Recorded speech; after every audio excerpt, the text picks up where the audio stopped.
So thank you so much for attending. I'm James. I'm the chair of the branch, the Writers, Producers, Directors branch, which has organised the event today.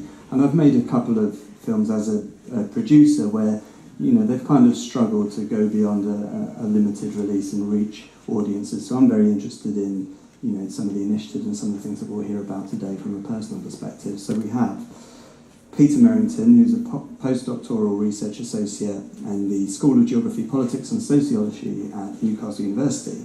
He's currently working on a project beyond the multiplex, audiences for specialised film in the English regions. And he's previously an assistant director of the AV Festival in Newcastle and has a PhD in fine art from Newcastle University. We've got Toki Allison from Film Hub Wales, and she's the officer for the Film Audience Network, based with the Film Hub Wales at chapter in Cardiff. And she supports the Film Audience Network membership in 8 regional hub organisations across the UK, leading on the Access for All strategy. She collates resources, delivers training events, and is fundraising to develop programmes to better support building diverse audiences with the aim of getting lesser represented stories onto the screen more frequently. We then have Chell, who's the head of operations and sector development at Cinema for All. She's been at Cinema for All for almost a decade, having previously worked at the Showroom Cinema in Sheffield and the Sensoria Film and Music Festival. She's responsible for the operations of Cinema for All, as well as sector development and special events, including the Community Cinema Conference and Film Society of the Year Awards. She's the recipient of the Robot Cup in 2012 for helping to shape a sustainable community cinema movement. And lastly, we have Jemma Buckley from the Independent Cinema Office. She joined them in 2016 from the British Deaf Association, where she led on their Heritage Lottery-funded project Share, the Deaf Visual Archive, including the production of the ICO release Power in Our Hands, and she's previously worked at the Rio Cinema and the British Film Institute. So we're going to hear from our panellists. They're going to present for kind of 8-10 minutes each, giving us some background to their organisations and what they do and their perspectives. We'll have time then for some questions and a chance for them for you to ask some questions as well. Now, hopefully the clicker is going to work, and we're going to start with Peter. So, Peter, over to you on one slide. Thank you very much, James. So, as James said, I'm part of a research team for a project called Beyond the Multiplex. The project's led by Newcastle University. It's a partnership between 3 other universities, all in the north of England: Liverpool, York, and Sheffield. And it's a large-scale audience-focused research project to try and understand kind of how audiences for a particularly specialised film, and I'll come back to define that in a minute, how they come together today to watch film in different contexts, what that means for people, where they watch, how they watch, and how does people's engagement with specialised film relate to the actual provision in terms of the types of organisations that promote it and the kind of wider film culture that we have. There's a particular focus of the project on the northern region of England, so the northeast, the northwest, but also Yorkshire and the Humber, and we're also doing a study in the southwest, in Bristol, and that area as well.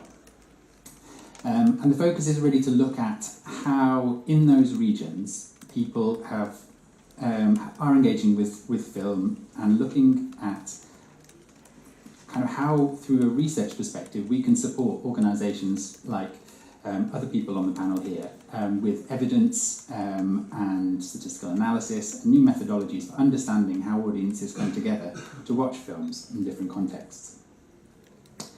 So a big part of the project for us is really getting out and talking to people like you, actually, who are making films or are presenting films in different contexts, because it's really important for us to understand the wider context in which audiences end up seeing films. So we're not just interested in the point at which someone goes to a cinema, we want to understand the whole chain of connected things that lead up to that point and everything else. So the project specifically focused on what we're calling specialised film. And specialised film is a term really we borrowed from the BFI. The BFI have a definition of specialised film which looks at, it's a category for their research analysis, which is specifically films that are essentially non-mainstream and non-commercial, but it also encompasses different types of films, so re-releases, archive film, also kind of artist moving image and experimental film, and also short film and different different formats of film, but also different and unconventional narratives, storylines, or processes or ways of making film.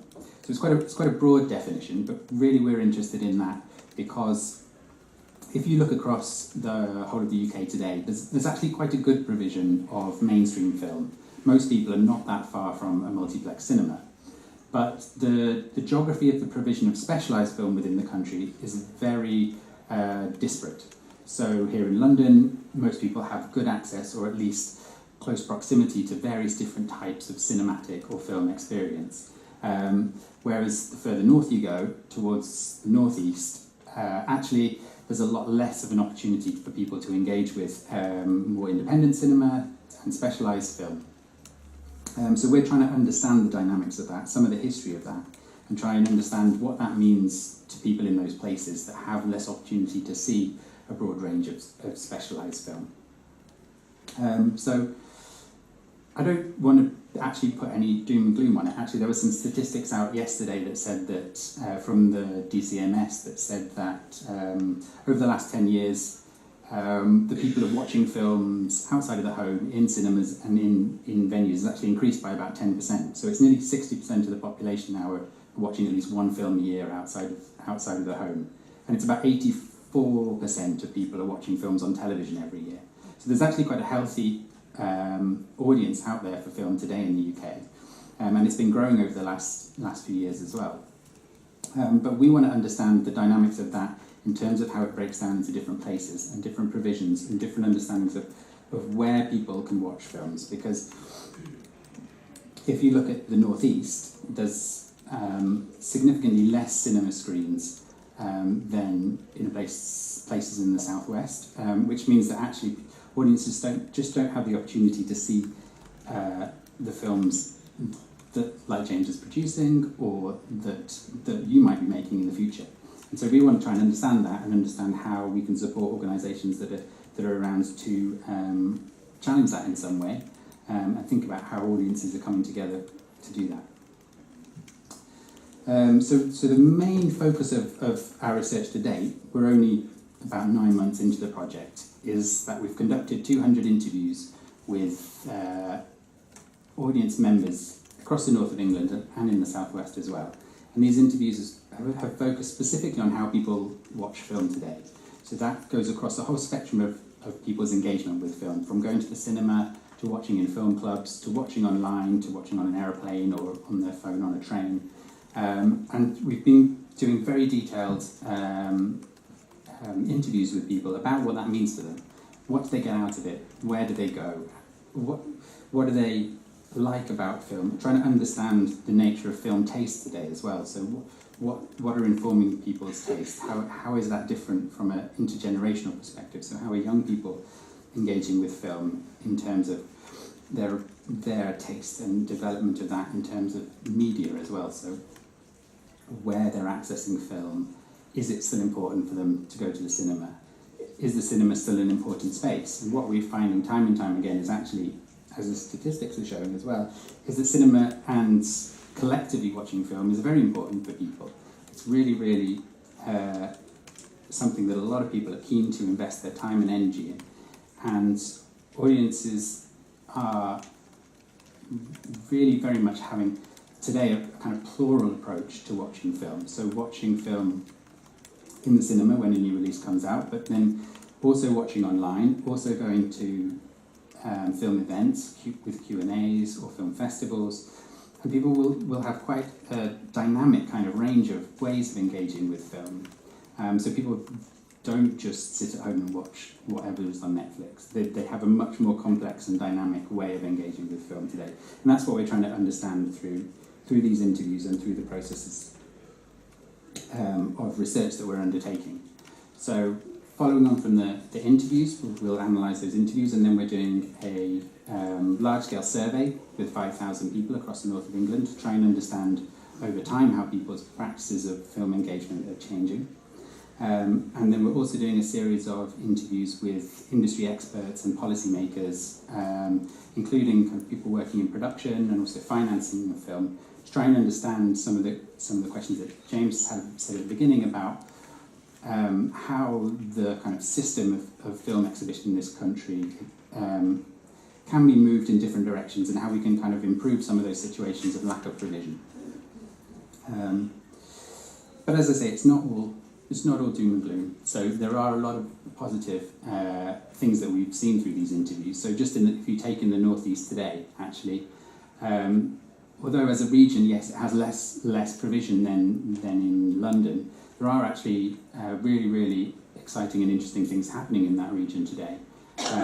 So in Newcastle, there's a new independent cinema opening in the next few weeks, hopefully, the Star and Shadow Cinema, that's been closed for three years, and that's an entirely volunteer-run cinema in Newcastle that has just moved to a much bigger venue and built a whole new venue just with volunteer labour. And so that's a really exciting opportunity for any filmmakers and for the kind of the film culture within the city, as it provides both an opportunity for people to programme films. They don't have any programming structure, so anyone can turn up and choose to programme films if they get involved in the organisation, but also for audiences in the city. So within the major metropolitan areas, like in the centre of Newcastle, there's lots of opportunities. Outside of that, in a few of the smaller towns, even the smaller northern towns like Barrett or like Hexham, they actually have a very well-served kind of independent and specialist film provision. So in Barrett there's a film festival, there's a film society and an independent cinema, and that's a town of 10,000 people. But what we see time and time again in this research is that the clusters of where people get to see these films are often in middle-class towns where there are a lot of older people that are retired.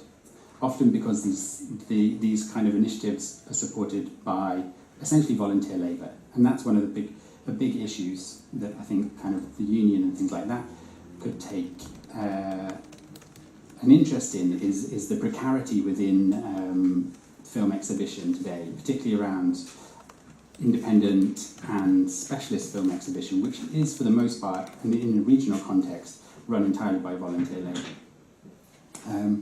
But that, to contrast those kind of towns with a lot of things happening, there are also big areas of, say, the northeast where there is very limited provision at all. So if you take an area like Sunderland, or for example, Sunderland itself doesn't have an independent cinema. It has one small film club that's run out of a cafe, and Sunderland has a population of nearly 250,000 people. So it's a huge space that is kind of crying out when we interview people for a more diverse film, but it just doesn't have the provision or the support to develop that within the city. I could probably leave that. Let's see that. Am I running out of time? Yeah, if you've got a minute, if you wanted to summarise anything. No, thanks. So the research is kind of trying to put all of these things together. And as I say, we're only in the first 9 months of it. And the next 2 years we'll be really, really analysing that, and then going back and holding a series of workshops and events and talks with people in the industry and people within the exhibition sector to really try and understand the policy implications for what our research is finding out, and how we can actually kind of think about changing the system or developing new opportunities for people within that. Thank you, Peter. And I'm sure as a union we'll be very interested about how we as filmmakers break into what is often a kind of locked to us system of exhibition. You know, how do we actually get our work distributed and screened? And maybe we'll hear about some of the initiatives now that are available to us right now. So thank you, Peter. Without further ado, I think we'll hear from Toki next from the Film Audience Network Film Hub Wales. So I don't know if we could get her presentation loaded up, please. And thanks. This one should work with the clicker. Shocked myself in my own voice. Cool, thank you. Hi everybody, I'm Toki. So yeah, my role is Access Officer. So I lead on the kind of diversity and inclusion agenda for the Film Audience Network. So I'll just talk a little bit through what the network is. Have people heard of the Film Audience Network? Can you raise your hand if you've heard of it? Okay, so it's worth me explaining. Oh yeah, that's not me. I just like the picture. So why Film Audience Network, why hubs, and what are we? So the network is basically a BFI funded initiative, which is money from National Lottery to support building audiences for British and international cinema across the UK.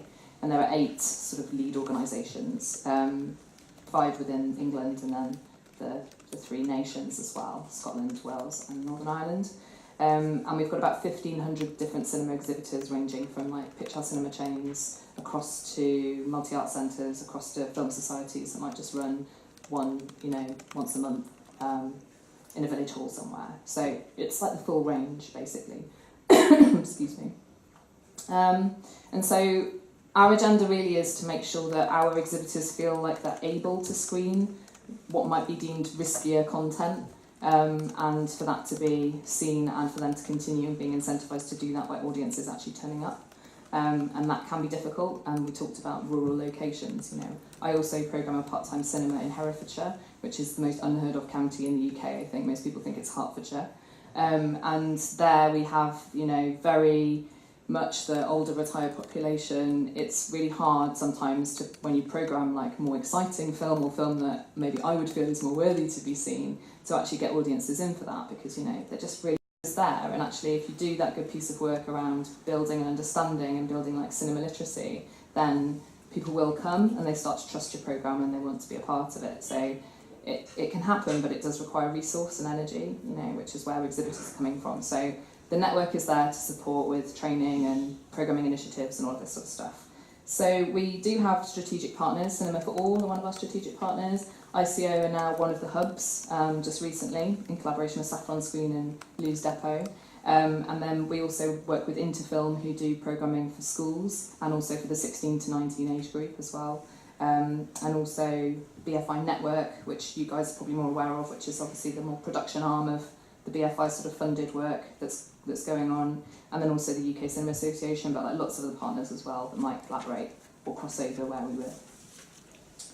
And the work that I'm focusing on around diversity and inclusion is quite specifically around things like programming more, or kind of combining in with the existing programming initiatives and coming up with our own as well that might be more lesser represented stories, more interesting content. So for instance, we're doing a major programme on Uprising, the Spirit of 68, so we're looking at what happened in that year across the world, what kind of stories were coming out around protest, around minority groups sort of rising up and doing some, trying to change the world a bit really. We've also just launched Anime18, which is a celebration of British animation.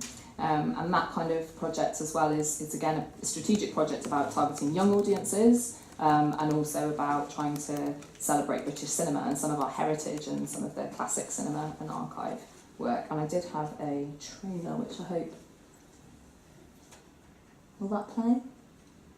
Thanks.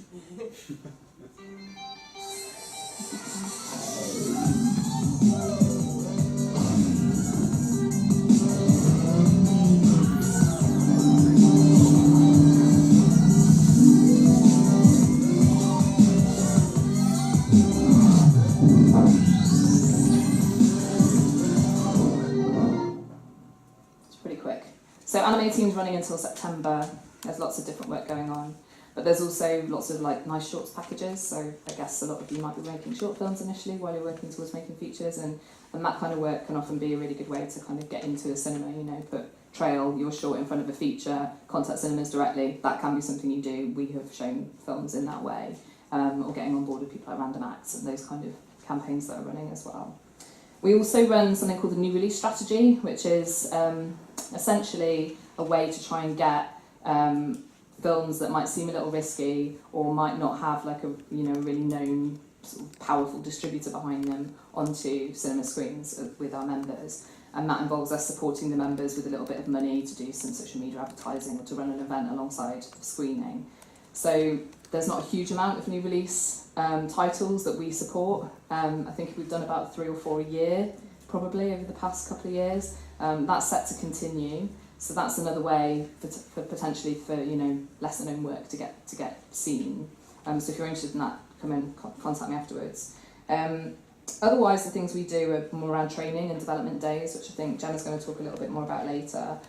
We recently ran a 3-series opening our doors workshop programme, which was looking at case studies from within the network. So we looked at things like Black, Asian, Minority, Ethnic, Deaf Film Club that's running out of London. We looked at Scottish Queer International Film Festival, who have a really great kind of access policy. They do gender neutral toilets, they do subtitling on all of their new titles, their new features, which they do themselves using volunteer help. So there's just some really nice forward-thinking exhibition work that's being done, and we like to share that within the sector and make sure that other people can kind of be more ambitious and can have that sense of imagination about what they can do with their events. And then otherwise, beyond that, obviously, it's things like funding, networking opportunities, connecting people together. I'm just going to show another clip of a woman called Rachel, who's a coder, which is a child of a deaf adult. She very kindly came along to workshop for us and just started teaching us some BSL. And I just thought it'd be good to show that. I won't play the whole thing, if you could just do a little bit of it. Apologies for the quality, it's on my iPhone, alright? So. Yeah, so, well, I'm thumbs up. Facial expressions are really key.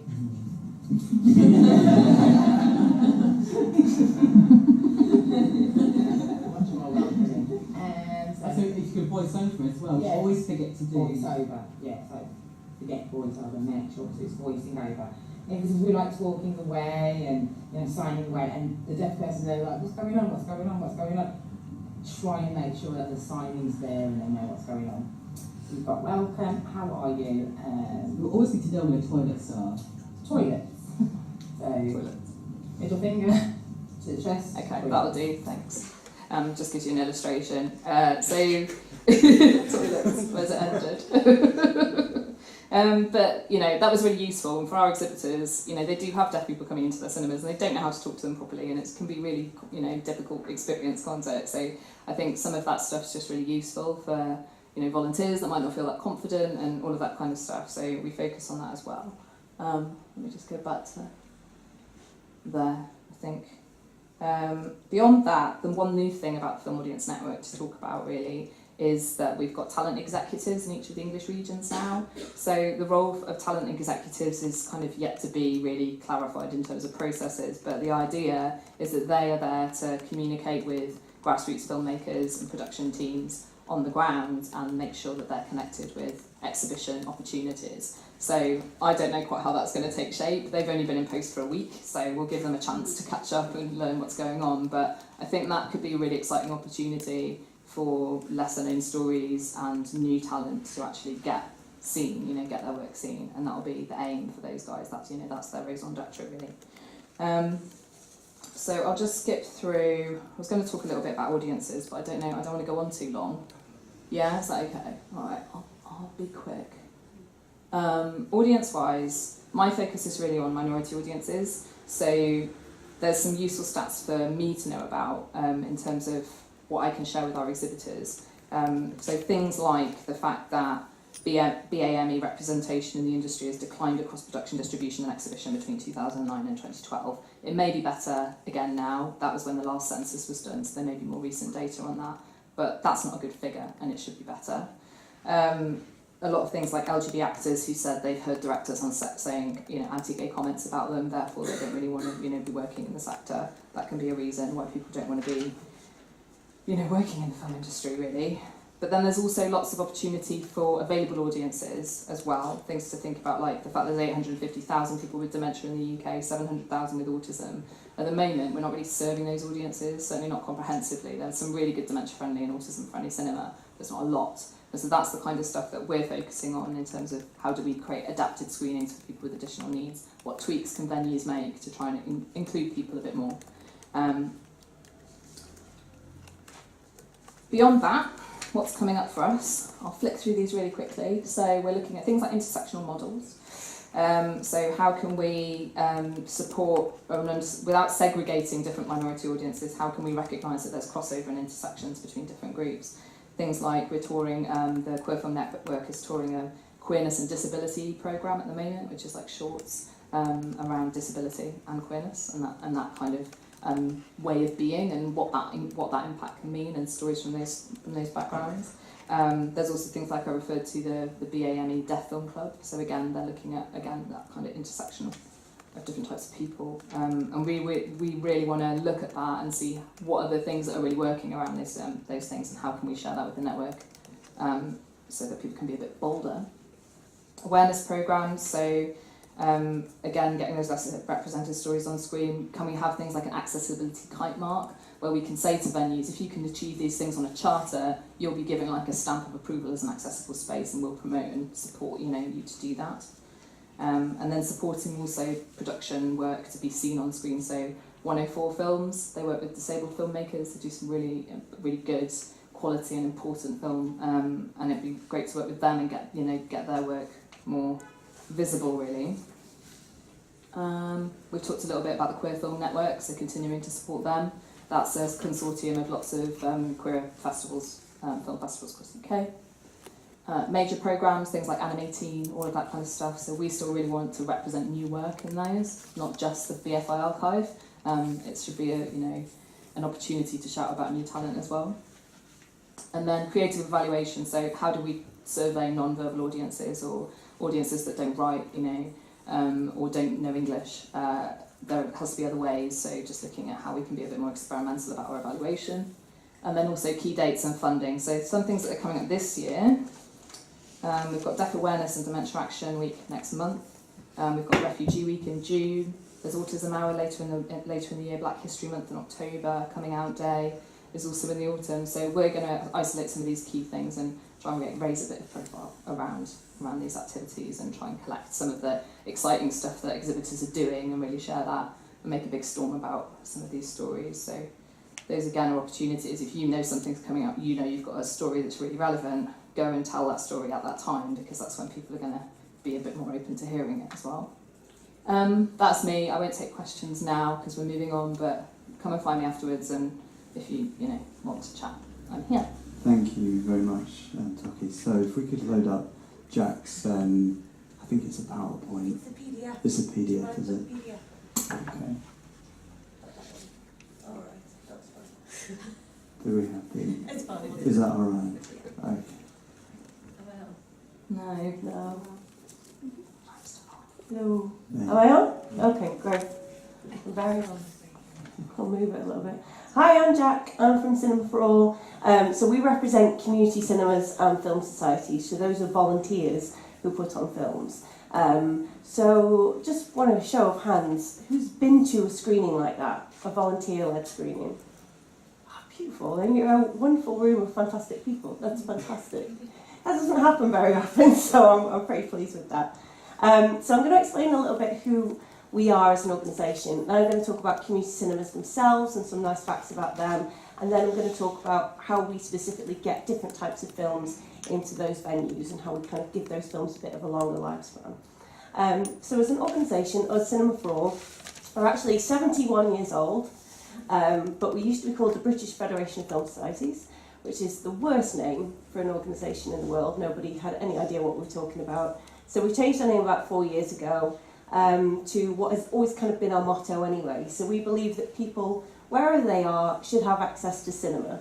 So that might be really great specialised cinema. It might even be blockbusters, to be honest. There's a lot of places where people don't even have access to multiplexes. People who live kind of up in the Highlands of Scotland, or a lot of places in Mid Wales don't necessarily have a multiplex. So film societies, community cinemas, volunteers in their communities really bridge those gaps and do fantastic work in making sure people see films together. As Peter said, that is what people actually want to do. Even though, there's Netflix, there's films on TV, you can watch things on your phone, there's nothing that makes up for that experience of seeing films together. That's us. So, community cinemas on average, they operate 9 miles away from any other kind of screen. So they really are important in bridging those gaps and filling in those areas. So I'm just going to show you a couple of pictures of some cute ones. This is Handmade Cinema in Sheffield, which is where we're based as an organisation actually. So they're mainly doing immersive screenings for young people. So immersive screening is when you do extra elements to your venue, to how you've dressed up, to food and drink that you provide, to really make the experience of what you see on the screen fill up the entire room. And those are really, really fantastic and really successful, particularly with children, because it kind of creates a memory and it makes the cinema kind of feel like a special space, which it is, but it kind of pushes your imagination a little bit further. So that's Handmade Cinema, absolutely gorgeous. This is Dungannon Film Club in Northern Ireland, kind of in towards the border. They don't have a multiplex even nearby, I think, for about 10 miles, 15 miles. It's a bit of a trek if you've got a family, and it's a lot of money if you're buying popcorn and Cokes and things like that. This is not a family screening. This is American Psycho. And again, so they're doing that immersive element again. But what they've done is created a bit of a murder room, is how I like to describe it.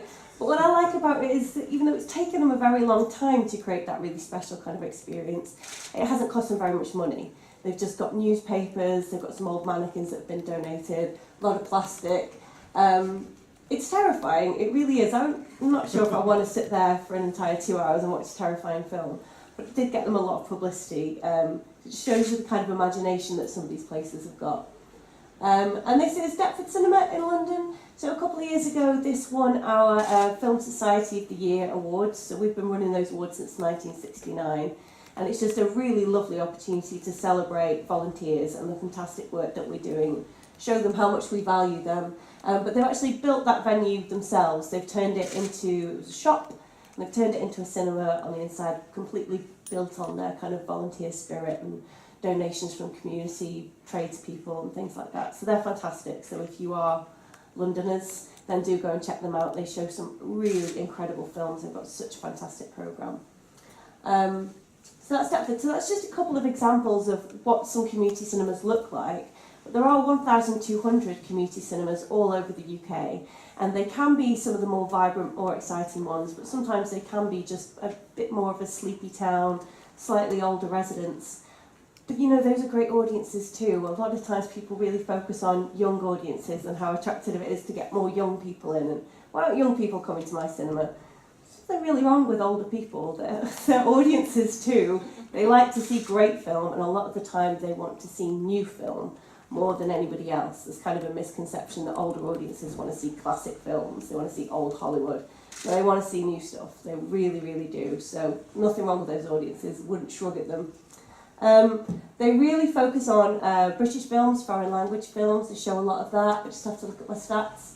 So we do a survey every year, and according to that survey, 25% of community cinemas screen foreign language films, and 30% screen British films. It's actually the other way around. But there's a trend in even more of the independent venues to start moving away from foreign language films, because audiences are perhaps not seeing those as much. Community cinemas kind of flip that on the head. They're desperate for more foreign language film. They're really seeking those sorts of opportunities out. So what we do to help them find new films, because it's only a limited amount of films that they might be aware of or even have kind of major distribution, is that we run something ourselves called the booking scheme. So it's primarily for our members to use. They book films through us. We approach usually independent distributors like Altitude, AX1. We've even got Mubi just come on board, even though they're primarily a streaming service. We take their titles on and we promote them to community cinemas, and they book them instead. So I'm not talking about huge numbers here, and I'm not talking about, this isn't the panel how to make money from distribution, which is a good job because it doesn't make lots and lots of money, but it does give exposure to titles that might not normally get in lots and lots of venues. It gives your film a longer lifespan, essentially. So sorts of titles that we had Moonlight, which was sort of ridiculously lucky for us, really, because we didn't think it was going to win the Best Picture Oscar. That was the best surprise, and the distributor didn't really expect that either, so that kind of went through the roof for us. We got 75 bookings. Again, it's not huge numbers, but that's 75 individual venues. It's not 75 kind of, multiplexes can screen lots and lots of different titles. Amy was a really, really big one for us. Lots of people wanted to screen that. No, I think was our biggest one at the time. Again, foreign language films, people are super, super interested in that kind of stuff. Everybody loves Gal Garcia Bernal, don't they? And The Eagle Huntress, this one's really a nice example. Has anybody heard of this one? Yeah. A couple of people. It didn't get a huge release. It was actually released in, I think, 31 venues across the UK, and then I think it got expanded to about 50. So that's mainstream venues, independent venues all across the UK. And we had 63 different community venues. So volunteers, for some reason, really took a shine to this film. It's narrated by Daisy Ridley from Star Wars. I don't know whether that was the connection. Of course, we've not solved the mystery of why The Eagle Huntress is a hugely successful film with community cinemas, but it's a lovely example of a great film getting a little bit of a longer lifespan because volunteers love it and they tell other community cinemas about it, and it gets screened. And Olive Tree, anybody seen Olive Tree? Again, it had a really, really limited release. It's a fantastic film, Spanish film. It's about this young woman and her grandpa, and he has this olive tree, and these German corporation come and they take it and they want to put it in their lobby, and he doesn't speak anymore. He's kind of very late stages, Alzheimer's, and she wants to get it back for him. So it's about her journey to get to Germany, bring it back for her grandpa. It's really, really beautiful film. It just has you in tears. So yeah, those are the sorts of films that we like to take onto our scheme, and those are the sorts of films that people like to screen as well. They like new stuff, like foreign language stuff, they like independent, British. So if that's the kind of things that you guys are making, this could be a really fantastic audience for you. A couple of slightly boring facts about how it works. Again, it's not huge amounts of money again, but we charge our the people who book the film £85. That's probably the most we can charge. Again, they're volunteers. They might only get 50 people along to a screening. They've also got to book out a hall, a village hall, something like that. So we keep it as low as we possibly can, and we can send out to the film to them, or they can go and buy it in the shop instead. And of that, £50 plus VAT goes back to the rights holder. So we make this smidge that kind of covers kind of some of our admin costs, but that's it. It's more about getting those great films out. But we are able to promote the films as much as we possibly can, which is, I think, perhaps the reason Eagle Huntress did well, is we got it kind of a screening in the southwest and people paid attention to it. So things like the ICO run something called Screening Days, which is this weekend. It's very exciting. Gives lots of fantastic films exposure for exhibitors. And we usually choose one film that we can, it's one of our titles and people can watch it and then maybe book it. And at our events as well, we can screen those films and give them opportunities there. And we do nice flyers that, I wanted to bring them, but I came down from Sheffield, a bit heavy.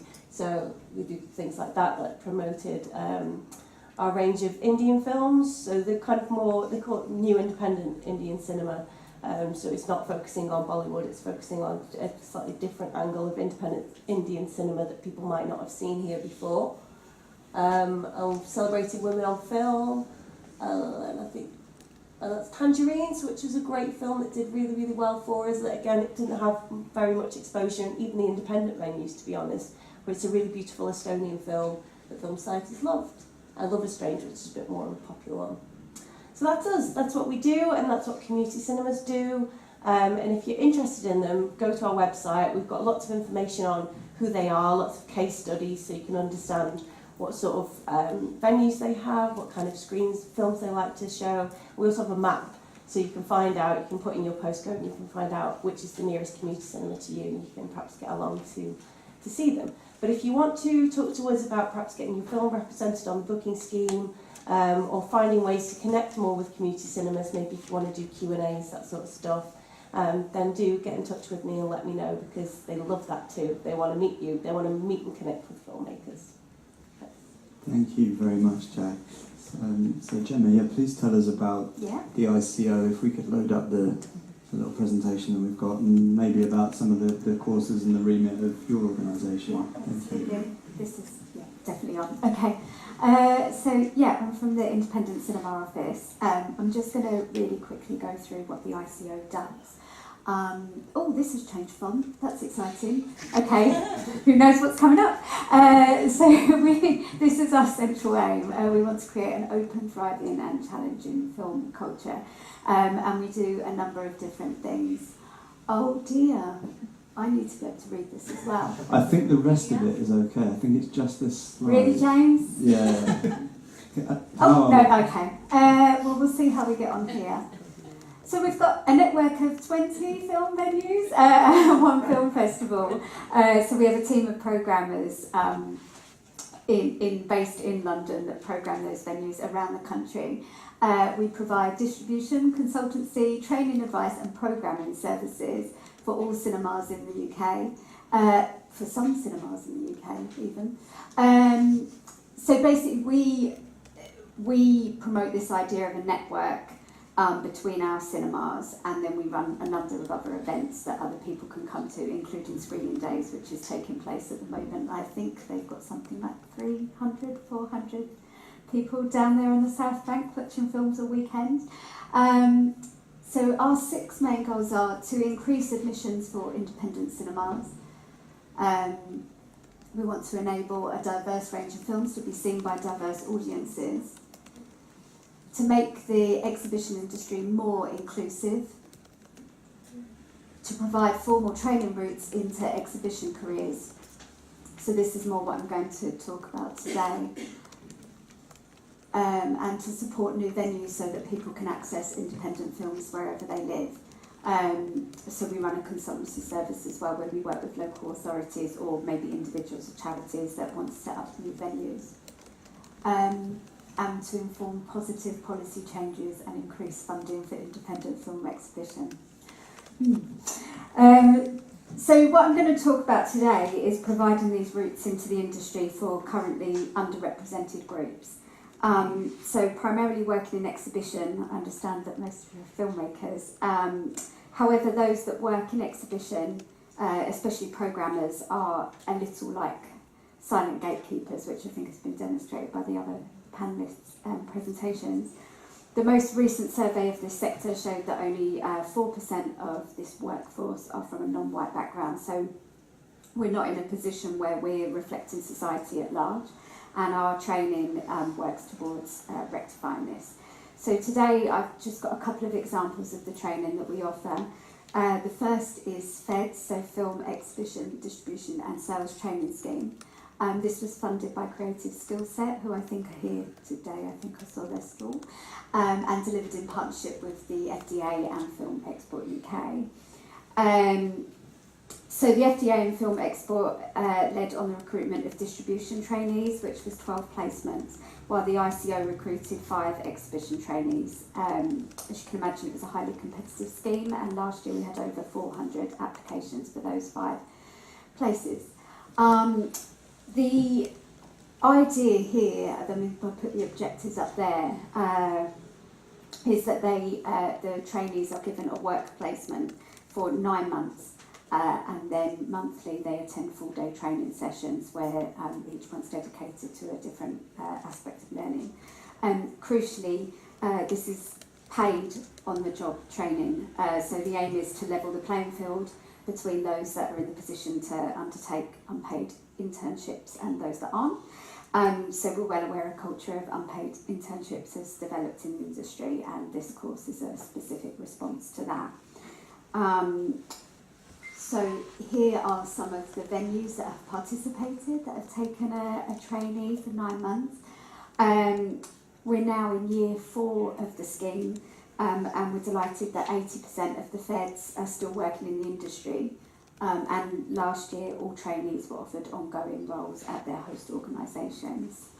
The other scheme I want to say something about is women's leadership, which is kind of at the other end of the career scale. I'm not sure how to put it, but we launched it in 2014, motivated by the fact that only 4% of CEOs working in exhibition are female.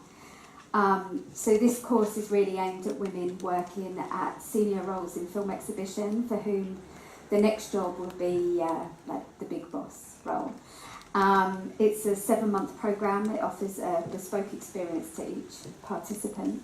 The training sessions are a combination of leadership coaching and guest speakers, and many of these guest speakers also acted as like individual advisors to the participant, either through one-to-one consultations or work shadowing placements.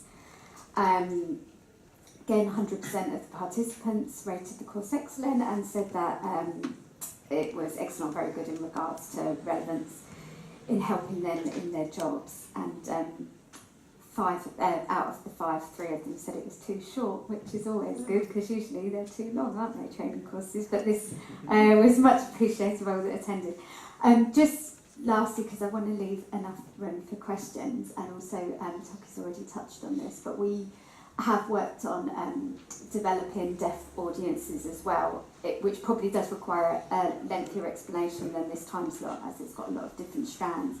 But basically in 2016, the ICO released Power in Our Hands, which was a documentary about the history of the deaf community. And they partnered with the British Deaf Association to do that. And the result was that the documentary went into 141 venues. I think 80 of those were cinemas, 20 of them were Odeons. So it reached over 4,000 people. And we also offered a training programme as well for venues organisations that were booking the film. It was really successful, and from that we revisited it by going back to the venues, asking what the barriers were for them in engaging deaf audiences.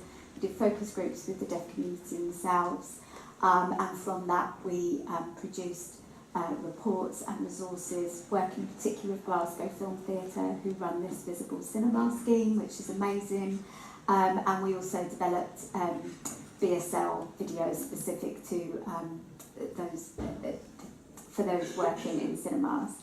I don't know whether I should demonstrate a sign as well. Yeah, But toilet. I do, yeah. It's popcorn. There you go. That's one. Popcorn. So yeah, we're still in the process of evaluating this, but through, I guess, informal and anecdotal feedback, we believe this has had quite a significant impact on the sector and continues to do so. That's it. Really short. Thank you, Jemma. Thank you very much. Thank you to our panel. Well, we've got just 20 minutes available for questions, and we have a roving mic. So if you do have a question, or you're thinking of a question, please have it ready, and we've got our roving mic ready. But I'll maybe just kick one off to start with. I think many of the organisations that you represent are probably funded through public money or through the state in some way, or through lottery funding and so on. How important is the role of the state in perhaps trying to change some of the things that we've talked about today? And is it possible to maybe be doing more, I suppose? And I was thinking about what Angie said about in terms of Vector as a union informing the Labour Party with a media policy. What are the kind of things that we might be saying to them, so we say that we do get more diverse films screened in different parts of the country, and that for those of us who are making films that might not get mass exhibition or distribution, what mechanisms might, does the state have an obligation, I suppose, to assist us beyond the work that it's doing to assist you? So I don't know if anyone's got any thoughts on that. From our perspective, we're really interested in the role of public subsidy in film exhibition and how the geography of that is particularly plays out across the UK. So where we're doing some research at the moment with where BFI's funded projects and how the Film Hub money has been distributed as well, to try and understand are there areas of the country that just really are missing out in this and don't have the opportunity to maximise those resources, and then from that point of view, what can be done about those gaps.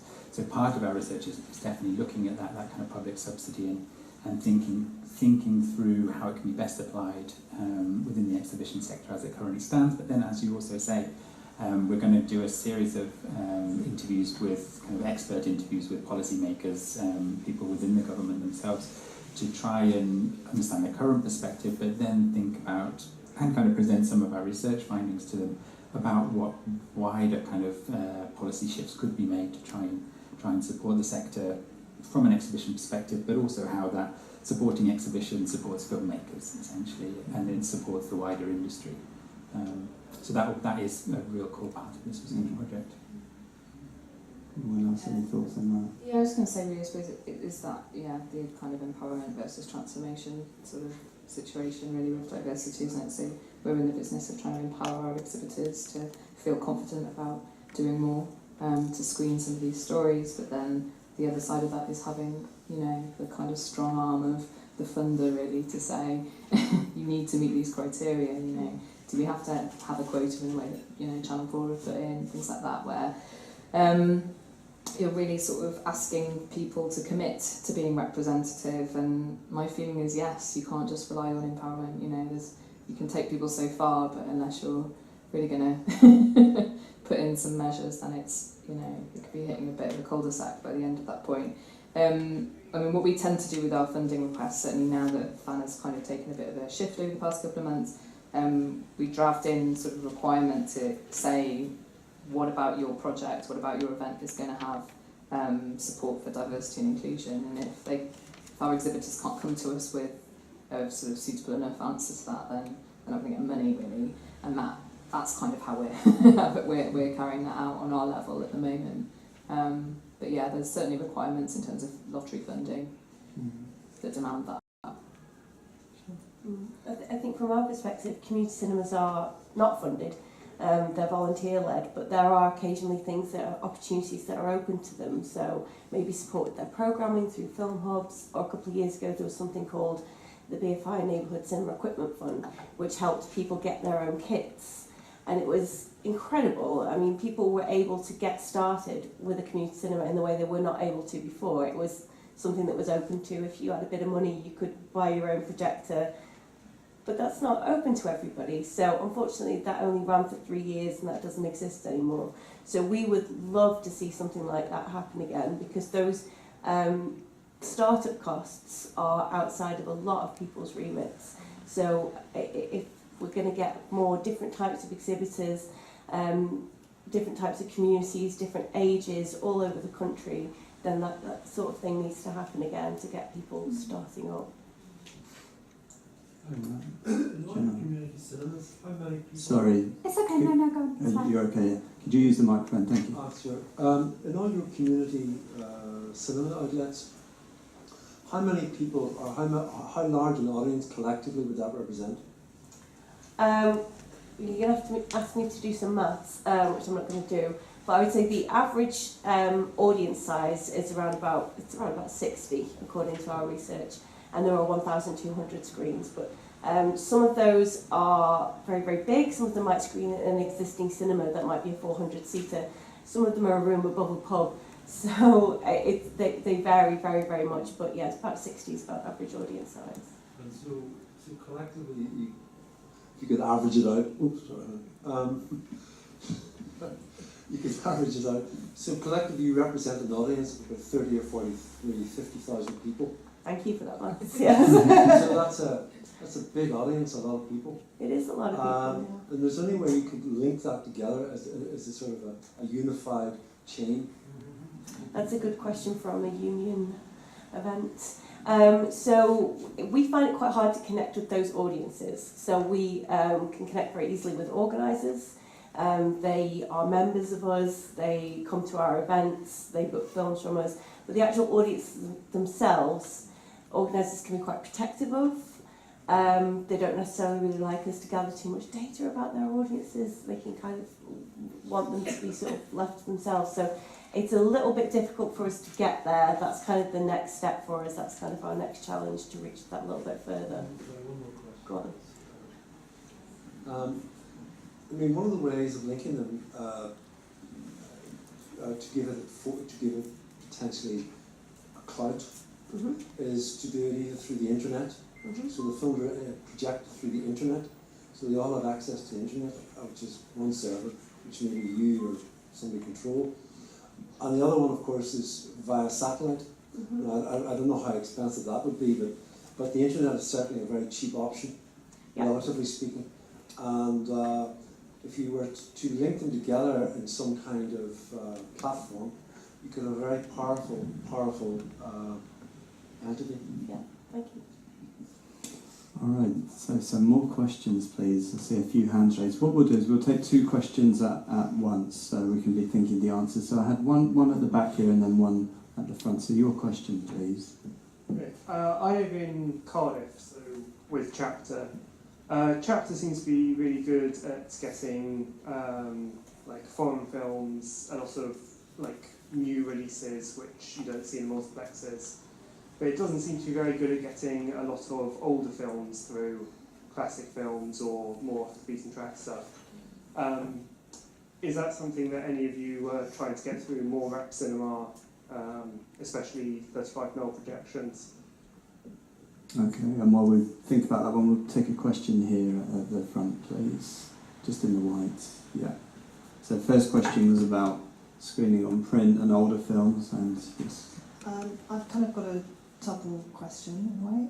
I think one of you mentioned speaking to local authorities about getting independent cinemas in your area or developing that. So I've been sort of running some educational type programs, but I wanted to try and improve the culture in more seismically. I mean, it's probably something that Arts Council England and other organisations would be involved in, but I thought that through education, I know that's mainly senior schools, not primary, which it could also be, you know, with the BFI, you know, the Film for Everyone, Film Forever. I thought that was supposed to be helping to sort of develop on-the-ground type stuff so that people are engaging with a wider range of cinema, not just commercial stuff. And then on the other part of my question is really about shifting the centre of the film sector. So some of the films I want to make aren't necessarily commercially viable projects instantly. So in terms of developing this independent film sector and shifting the centre ground so that you can make large-scale films on more tricky subjects. What are your thoughts about that?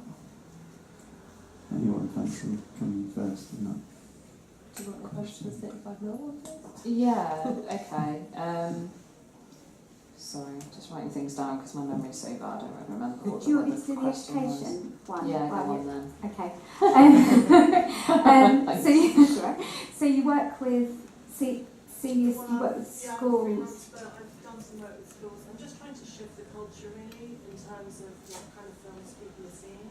And I've looked at different ways in which that could be done, and it does seem to be like quite an easy route in terms of going through the education system. I mean, there's also a lot of films which could be used within the education system.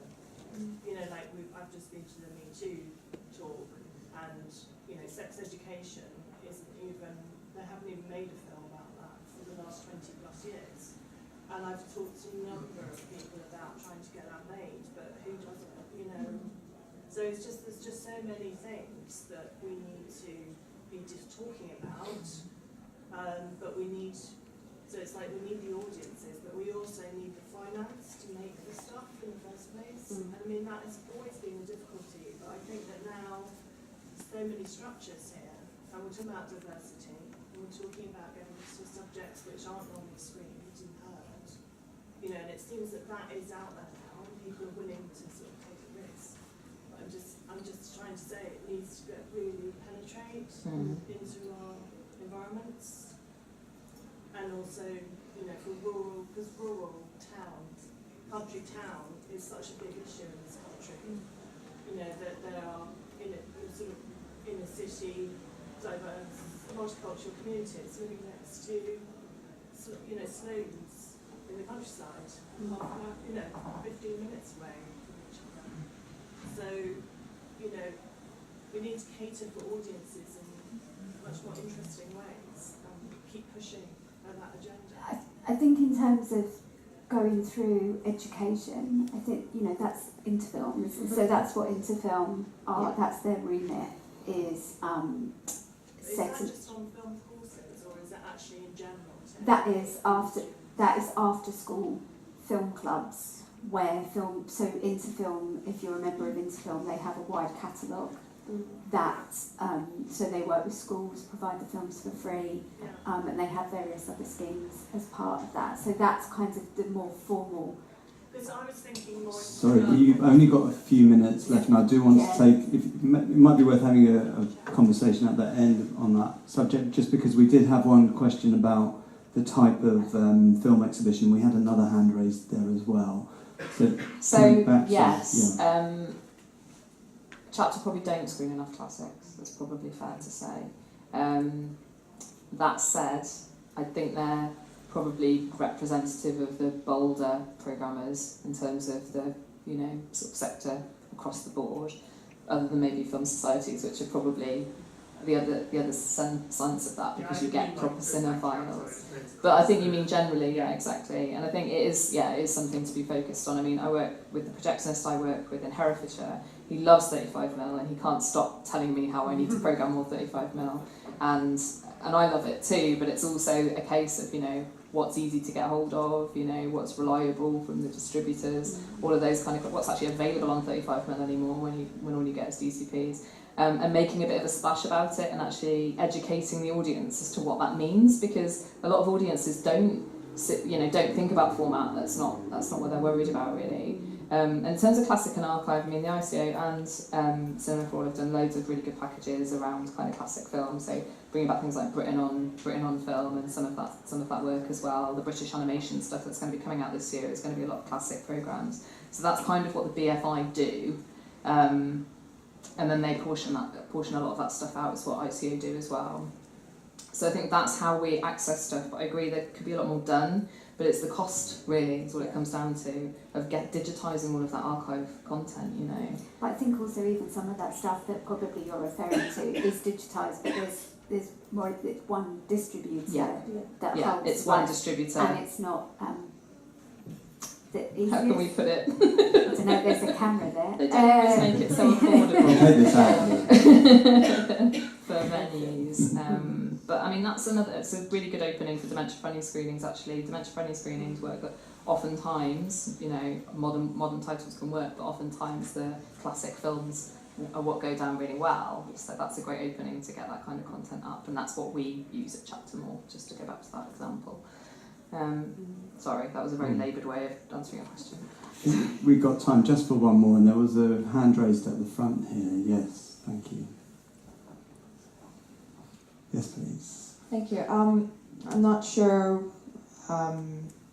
who would like to take a stab at this question. This is pretty much anyone or everyone is welcome, I suppose. I would like your perspective on, because of the fact that we are still dealing with the universalization of certain audiences, namely straight, white, male, neurotypical persons of society.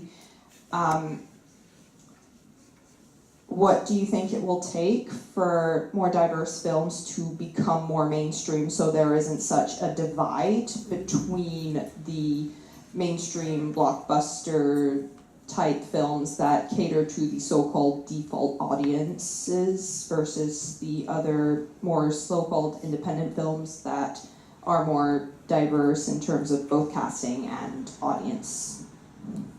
I was thinking from my perspective as a researcher, that's what we're trying to find out, essentially.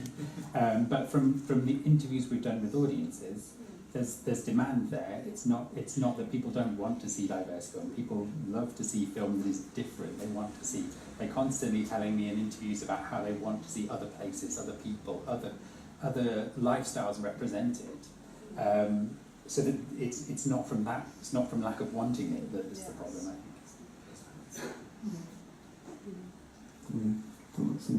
I mean, in terms of exhibition, I guess one thing would be that where we were saying with the programmers kind of being gatekeepers, it's a slightly different challenge to the exhibition sector, because jobs in exhibition, particularly in programming, don't come up that frequently. And so once people are in those jobs, they tend to stay. So it's a different challenge to production, where I guess you're constantly starting new projects and able to evaluate the diversity of the people that's working on them and respond and recruit accordingly, often in bigger venues. those people are. I think from the exhibition side of things, a lot of venues can still be quite intimidating to people that aren't just older white men or older white people or middle class people.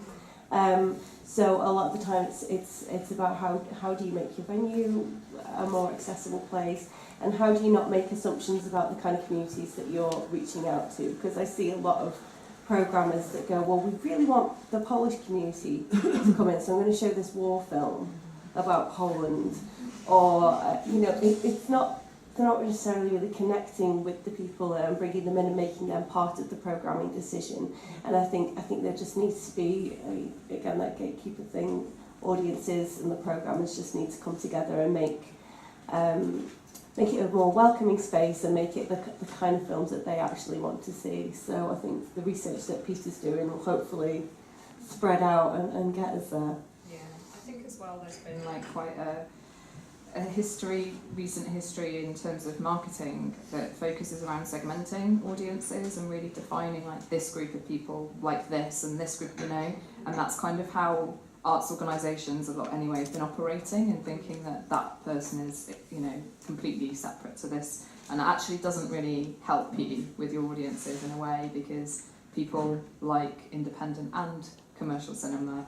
We all have very varied and broad-ranging tastes, as you've been finding, I'm sure. And so I think actually it's about consulting with people and finding out what they want. And that's what I keep banging on about in training sessions. It's like, go and talk to your community and find out what they want, I think people know more of what they want than they've perhaps ever known before, because the choice is just, there's so much, and people have so many different ways of watching film and finding new film and just scrolling through Netflix and finding all sorts of weird and wonderful documentaries that otherwise you'd have had to go to a film festival to see. So people have a better awareness of what's out there, and hopefully that's going to start informing the venues and really feeding into to making us programme and screen a broader range of things. People aren't just sitting at home picking. Thank you. Frustratingly, we've only just begun to scratch the surface of some of the really important issues that we brought up, and some excellent questions asked as well.